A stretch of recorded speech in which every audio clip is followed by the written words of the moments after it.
All right, we are recording. Hey, everybody. Thank you for being here tonight. I know it's summertime, and so some of y'all are catching the replay because it's better for you, which that's the beauty of these groups. It kind of serves you where you're at.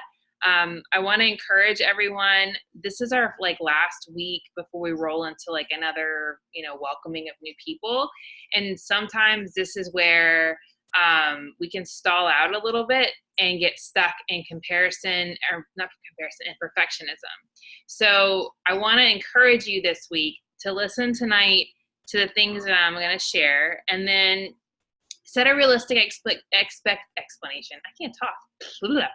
expectation for yourself of how you can finish this last week and get yourself set up for the next phase.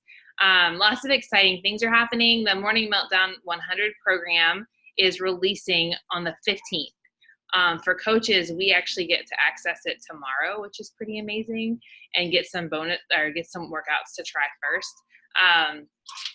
So that is exciting. And we are working on something really cool to share with you guys when Morning Meltdown 100 releases. Regardless of whether you're doing Morning Meltdown 100, which honestly I think it would be a great program for almost anybody, but it's your jam. We are setting up something because the concept behind Morning Meltdown 100 is to complete 100 workouts, not in a row, not back to back, but to complete 100 workouts. I've done a 90-day workout program before, and they were 6 days a week. And I remember it was really intimidating, but once I finished, those are some of my favorite programs because of the belief I gained, the results I gained, and the habit I created. And you'll probably hear from other coaches who have done programs over and over again to say 21 Day Fix 3 rounds or Transform 20 4 rounds. It's that creating that habit that makes such a difference in people's lives, and it can be so exciting. So if you have thought about that program, that's the free workout is still available to give it a try. Just log into your BOD, click on Morning Meltdown 100, and it's there, and give it a go. Even right now with my low iron, I'm not allowed to do super intense. What I love is I'm going to choose to do the stretch workout days, and when I'm cleared to do the lifting days, and I'm going to follow the modifier. Because Angie said on a call a while back, just do something. I still put my workout clothes on the days I can't work out to get the habit that I wear my workout clothes. And some days I hopped on the Zoom Saturday and watched people work out because I'm keeping the habit. And what I want to, thanks Megan, what I want to talk to you guys about tonight is 3 things that could be affecting or stalling, 3 things you need to lose in order to gain your goals. 3 things that can help kind of create a stall in your journey, and some solutions to help you navigate them. Because the purpose of these groups, the purpose of you signing up to do a program or to do 2B Mindset or Ultimate Portion Fix or whatever, is that you want to change. You wanted something different. 6 years ago, I started my first challenge group because I wanted something different. And I was scared out of my mind because I'd never finished anything. And I didn't like people knowing about what I ate. And I didn't like people seeing me exercise. I was the person who changed in the bathroom at the gym, not in the common room. I still don't want to go to the gym unless my friend's there and I can have coffee with her afterwards. I'm motivated by people, can you tell? So I was private about it. But what I was doing wasn't working, and that's why I decided to make a change. And what I realized is that this journey of 6 years has been not just shedding weight and having healthy pregnancies and learning about nutrition, it's been shedding the weight of perfectionism for me. And so tonight, the 3 things I'm going to challenge you to look at are 3 areas to lose that perfectionism is the root of it. And then I have a really great book, go figure, I have a book that I read. It was my first book on perfectionism that I'm actually considering picking it back up, except for I have a stack of 10 books right now, so Angie, don't let me pick up another book. But it really helped me, and the author is amazing, and I'm going to share that at the end. So the 3 things that you need to lose. Number 1 is all or nothing. You got to get rid of the all or nothing. All or nothing basically says that we're behind before we start. Like, it gives you this concept, like, and we all do it. I mean, because you're enthusiastic about it. So you're like, I'm going to do the 2B mindset, and I'm going to watch all the videos, and my plates are going to look better than Alana's plates, and I'm going to lose like 20 pounds in a month, and I'm going to do this, and I'm going to do that. And then you wake up the day that you're going to start, and your kid has a stomach virus. And you're like, oh, I can't do anything today. So you don't do anything. And then 3 days later, when they're better, you're like, oh, I'm like on day 4, but I really haven't even started, and the group is already going, and I'm not doing anything, so I'm not going to do it. And you don't do it. And that, I mean, how many people I've done that. Like, you know, you get stuck in the start, or you start and you're like rocking the portion fix, and you got your containers and your food's all good and everything's good. And then it's like a birthday, and you indulge in 3 pieces of cake that night because it's like your favorite. And you're like, well, I blew it. And you wait till Monday to start, because you can't start over on a Friday if you blew it on a Thursday. And then on Monday, you're like, well, I don't know, because there's a party tomorrow, and then there's a barbecue Saturday. And that's what all or nothing does. It's like excuses. Because the problem is, we don't allow ourselves to be messy. Like, and you got to allow messiness in the journey. Because the truth is, the morning you woke up with 2B mindset and your kid was puking, you could have drank water all day and worked on your water first and not worried about your plates yet. You know, but we don't think that way, because sometimes I think people even think us as coaches have it so figured out that we don't struggle with it. Why do you think we're coaches? Because we need a lot of help. You know, we need the accountability of each other, and then serving you guys calls us out. So I think nothing is just an excuse, like, or not. I think that all or nothing is an excuse. And I think it's an excuse because we're so afraid of failing. We're afraid of it being messy. And something I was thinking about is, like, we don't want to say, like, sometimes nothing, honestly, is just because we're not doing it all. And we don't even see what we're doing. Like, you're not recognizing that, you know, on the Monday that your kid was puking, you did drink a lot of water that day, but because you weren't drinking it out of your 2B mindset water bottle, it doesn't count.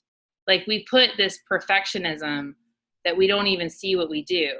And the all is good. Like, you have all these things you want to change. You know, maybe you want to lose, you know, for me, I want to lose this crazy fluffy stuff going on with my body post baby. You know what I mean? And I want to get my iron levels back up, and I want to be able to do morning meltdown 100, and I want to be able to maybe have the courage to run a race again one day, and I want to stop being impatient with my 4-year-old. Like, all these things I want to do that involve my health, even my kids, like my relationship with them involves my health, but I can't do it all on a Monday. So what do? Well, you celebrate that there isn't all. The fact that you have a list it means you want change. And you have to think of it like building, like the foundation of a building, or building a building in general. You can't, if I were to say, all right, it's time to lay the foundation, and you brought a wheelbarrow full of bricks and you just dumped them in the hole and they all landed, and you're like, there we go. Like, that wouldn't work. You would have a massive pile of bricks that were all jumbled and messy. So what you do is, the first thing you do is you dump your bricks from your brain into the wheelbarrow. You make a list. Write down all the things you want to change. Write down where you want to be at the end of 2019, not just the end of July. Where do you want to be at the end of 2019? Where do you want to be in a year? All of them. It could be health habits, emotional habits, fitness habits, nutrition habits, you name it. You know, I want to have a better marriage. I want to have a better relationship with my annoying toddler. You know, I want to not emotionally eat. I want to fit comfortably in my clothes. I want to be okay with my body after having a baby. I want to, whatever. I want to finish this program. I want to finish something because I never have. Make the list. Those are your bricks, but keep them in your little wheelbarrow, and then each week lay one. Just pick one, and then lay it down like you're supposed to, and then the next week add one more. The problem is, we think, well, that's going to take forever, but what's taking forever is just getting started. And so I have an example. Like, maybe your first week, your focus is, I'm going to drink my Shakeology every day this week. That's my focus. And maybe if you really, really want to focus, you pick 2 things, but don't pick more than 2. And you take time that week to drink your shake every day. You've laid that brick. So then the next week you decide, okay, I drink my shake every day. I got 21-day fix, ultimate portion fix. I'm going to do 2 workouts this week. And so you drink your shake every day and you do 2 workouts that week. And you win. You celebrate. And if you feel like doing a third, do a third. Don't be like, well, I only said I do 2, but do 2. You laid your second brick. The third week, you're like, I did 2 workouts last week and I've been drinking my shake for 2 weeks. You're going to be feeling better. I'm going to do 4 workouts this week. And you lay your third brick. And then week 4, you're like, all right, I'm drinking my shake. I've been doing 4 workouts a week. This week, I'm going to hit my water goal every day. And you just, you focus on that. And then week 5, you say, all right, I've been drinking my shake. I'm doing 4 workouts a week. I've been hitting my 64 ounces of water. This week, I'm going to plan my dinners. Not everything, or I'm just going to plan my dinners. In 5 weeks, you would have created, I'm a shake drinker who works out 4 days a week. I'm hit my water goal, and I now know how to plan dinner. Like, you've created a habit so that when you start the next round, you pick 1 more brick. What happens if you miss a day of your shake? You just drink it the next day. What happens if one day you miss your water goal? You just drink it the next day. What happens if you only get in 3 workouts because someone had the stomach bug? You just make it up the next week and do 4. Because what happens is you start to lay a foundation, and your foundation's strong enough that when you have an all or nothing that says, well, I'm not doing it all, you can say, but I did that well, and I did that well, and I did that well. And you're giving yourself proof of your strength. So that's my first thing for you, is to dump your bricks in a wheelbarrow, lay them down one at a time. And then the third part is every week on Monday in our group, share what your brick is for the week out loud. Because if you don't say it out loud, no one knows you didn't do it. You know, like, I mean, Sarah texted me today about something she's trying to do each week. And I was like, how do you want me to hold you accountable? Just tell me and I'll do it, because she needed the accountability. Angie and I have been texting each other every day that we're stepping on the scale, because it's accountability. Like, it's really easy when you're like, well, I don't really have to, but it's accountability. Like, there was a season where I had to give certain things up because of my health, and I needed accountability, and I need to share it in the group. You know, sharing with you guys that I'm not allowed to do high intense workouts until I'm cleared is still accountability, but also sharing, what am I going to do? I'm going to focus on 2B mindset. I'm going to focus on my water. I'm going to drink my shake. I'm going to lift. I'm going to walk. Like, share your brick. Let people in. Like, you joined the group for a reason, to not be on an island, you know? And what happens is you will inspire others with your brick to take an action. And you will also, that gives them a chance to cheer you on. You know, you give people a chance to celebrate you. Number 2, the second thing to lose is comparison. A lot of times in social media in general, it's like they call it the comparison trap. We did a whole Bible study on it like 4 years ago. I wish it was still up. There was a podcast, but it's down. But Andy Stanley's a pastor in Atlanta, I think, and he did a talk on like the comparison trap. And what happens is, we're afraid to share a brick because what if people judge us? And we're afraid to look at other people's bricks because what if it makes us feel like ours isn't enough? But the truth is, that's just because you're afraid of failing again. It's just, and we're afraid we're the only ones that struggle. And we're afraid we're the only ones that have days where we eat the pan of brownies. Or we're afraid we're the only ones that have days that we're uncomfortable still in our pants. Like, or we're afraid that we're embarrassed because we've been in the group for 6 months and we're just now getting the courage to post. But I'm telling you, it's like a celebration when people share. And the way to overcome comparison is to celebrate the other. When someone says, like, I've lost 5 pounds, instead of saying, oh man, I wish I'd lost 5 pounds, you say, you go girl, because guess what? That means you can. You know what I mean? Like, the enemy wants to isolate and he wants to distract us, and it's hard. If you feel that coming up, it's because it's making you frustrated, because maybe it's where you want to be. Let it be proof that you can get there. Ask them, how did you do it? What did you do this week? Learn from them. Lift them up.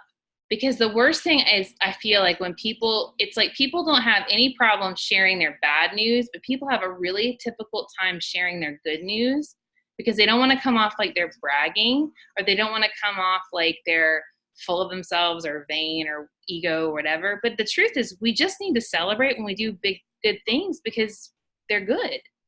And comparison is the thief of joy. I mean, it really is, because you are a unique individual. All of us are made different, where none of us are the same. And so the number one way is every day to commit to encourage 3 people in the group after you post your day. Just take 5 minutes to tell 3 people they did a good job. Point out their wins if they had a rough day. Yes, it gives hope.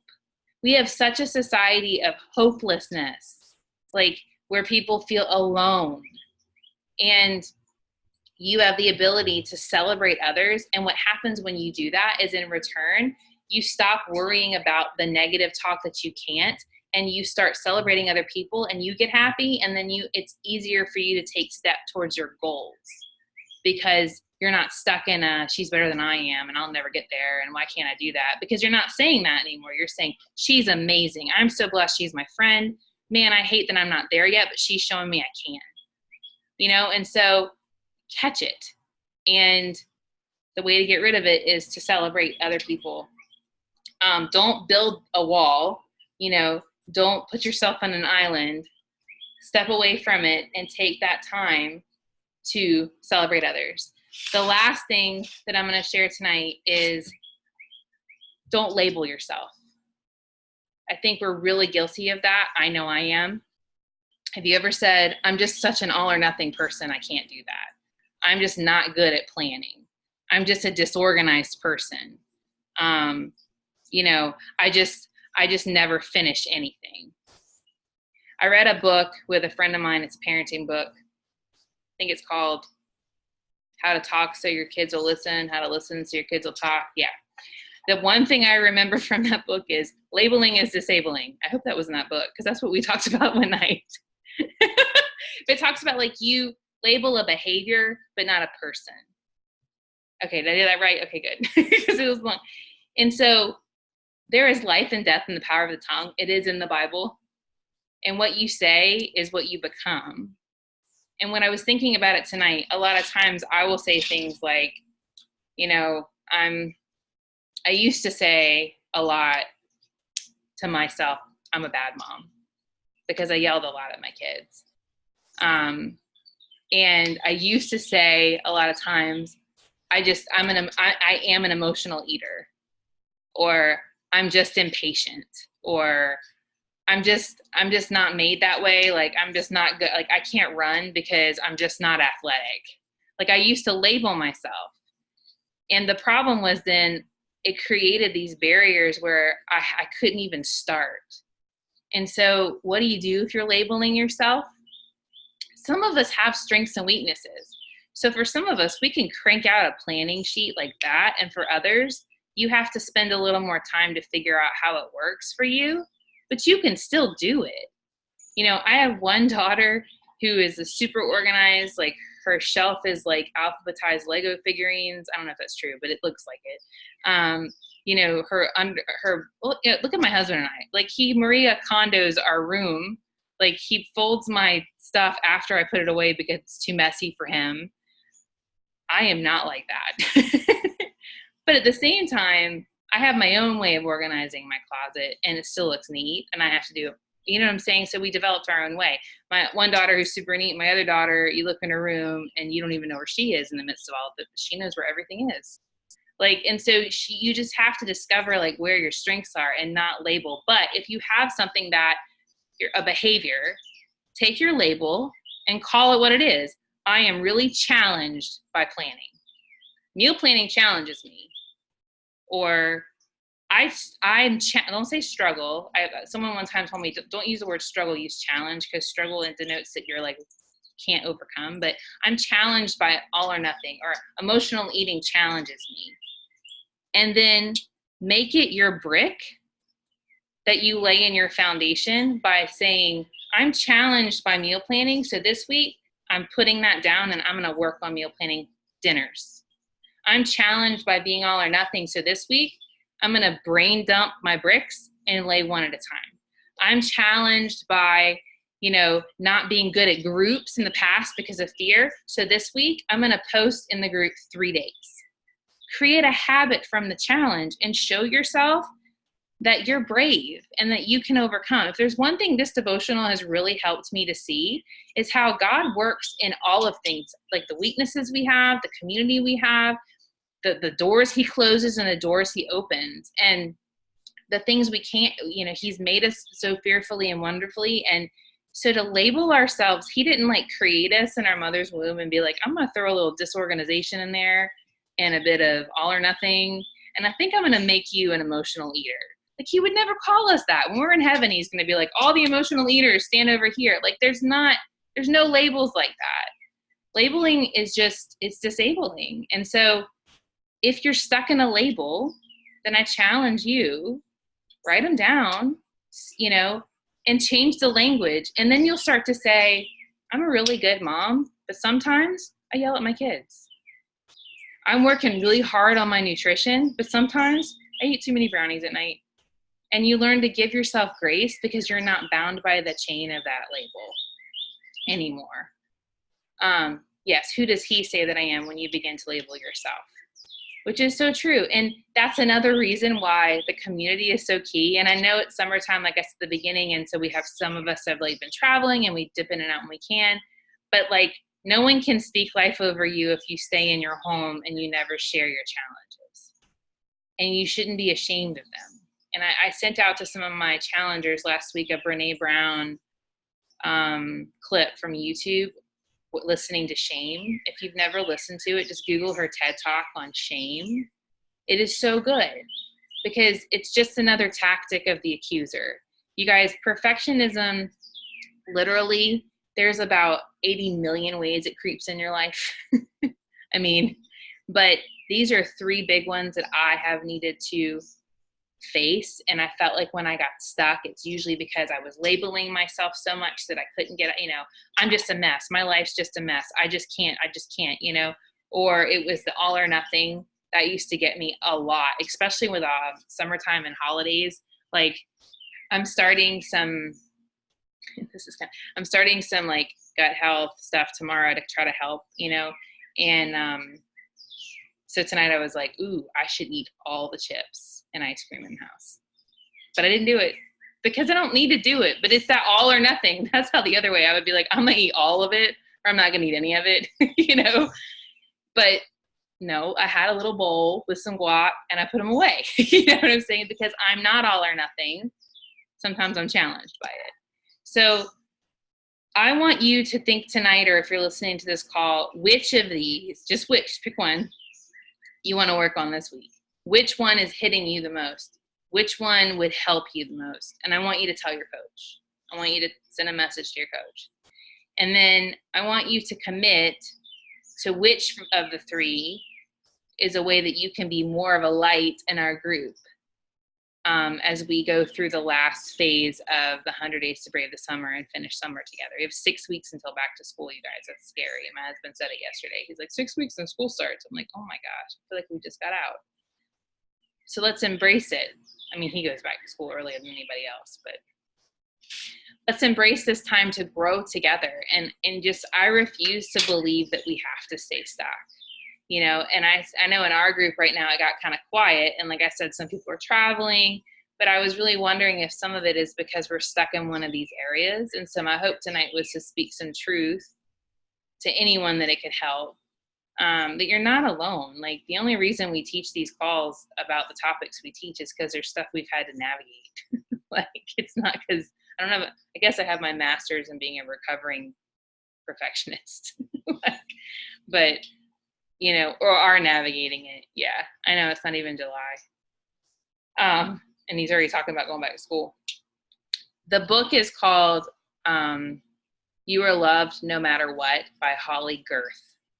It's Gerth is her last name. She's amazing. She wrote a book called You Are Amazing too. That's a good book too. And a book called You're Made for a God-Sized Dream. She's written a lot of good books. She's a Christian author. She's a life coach. And what I love about the book is it gives you chapters, but there's actually exercises in the books of recognizing your strengths and recognizing and learning to forgive yourself Because a lot of times what gets us stuck here too can be unforgiveness if we've like tried this a million times and it hasn't worked. And so that book was like life-changing for me to read. But do you guys have any questions, or anybody have anything they want to add before we wrap up? Look at that, Angie. 25 minutes. I did it in 25 minutes. What was the last thing you said that we should share with our coach? Like which of the 3 things do you need to focus on losing? Oh, okay. Yeah. I was like, hold on, I don't remember. I need to rewind. I didn't write that part down. All right, you guys. Well, let's oh, you're welcome. You're welcome. I'm sorry that you're in a rut. You know, and I think that's where we that's why I said, like, if you're in it, just figure out how it could be in it in your season. Because it's definitely, you don't want to be like, I'm behind in the group, you know, but just see how you can add light. Because even if you're in a rut, we would love to lift you up and help you through it. I know it's made a big difference in my life. So let's, accept where you are and move to change it. And baby steps, like, y'all, those bricks, I mean, literally one at a time. Like, notice I didn't say drink your shake every day and then work out 7 days a week. It's like Angie said in the video, watch the workout video, put the pants on, then try to do the first 10 minutes, then do, you know what I mean? Like, if that's what it means. And some people might come in and the exercise part's easy for them, but the nutrition part's hard. Well, those are the bricks you need to work on. Or maybe the nutrition part's easy, but the mindset part's what's really jacking you up. Then that's okay. If you think about it, if you laid a brick 2 truckloads, then, I mean, you have time to lay them one at a time, you know? And yeah, 1 brick might take more than 1 week, and that's okay. As long as because once it's down, then it defines you instead of the lie that you can't do it. And that's where freedom really happens, is when you're like, I did that, you know, and you create that new experience. So it's okay to be in a different place than someone else. We forget to give ourselves permission to start from where we are. Yes. So true. So true. So true. Like I say, your race, your pace. All right, well, let's close in prayer. Sorry, there's like a fire engine or something. Heavenly Father, thank you so much for gathering us tonight, Lord, or for everyone that's listening to this recording. God, I pray in this season of summer where there's no schedule, and for a lot of us who have kids, they're home and there's not as much routine, it's really easy to not put ourselves on our priority list. Lord, I pray that this week everyone in our group would take some time to lay 1 brick that's going to help them grow in their journey. God, you made us with bodies for a reason. As we move and nourish ourselves, we grow closer to you. In our health and wellness, when we learn to love our bodies and to care for them and to take care of them, and also in our community, when we learn to live in the world and be a light and shine, even on social media, to one another in our challenge group, you are present and you are healing and you are growing in us, and you are breaking walls down and chains and helping us to find freedom. Lord, I give thanks that 6 years ago I was able to start this journey, and I pray for everyone here that they will be in this for the long run so that they can find that freedom too. I pray for everyone who is feeling like they're in a rut, Lord, that you would show them the next step, show them which brick to lay first, that you would give them confidence to do it and joy when they do it. And Lord, I ask that you would help us and stir up in all of our challenge groups a spirit of celebration, that we can celebrate one another more and more, and that we can learn to celebrate ourselves. And I pray for freedom from perfectionism, and that we would learn to see ourselves as you see us, God. And I just ask, Lord, that you would help us as coaches have the eyes to see and the ears to hear the best ways to serve these challengers that you've brought into our lives. And we just pray all of these things in your most holy name. Amen. All right, you guys, have a good Sunday.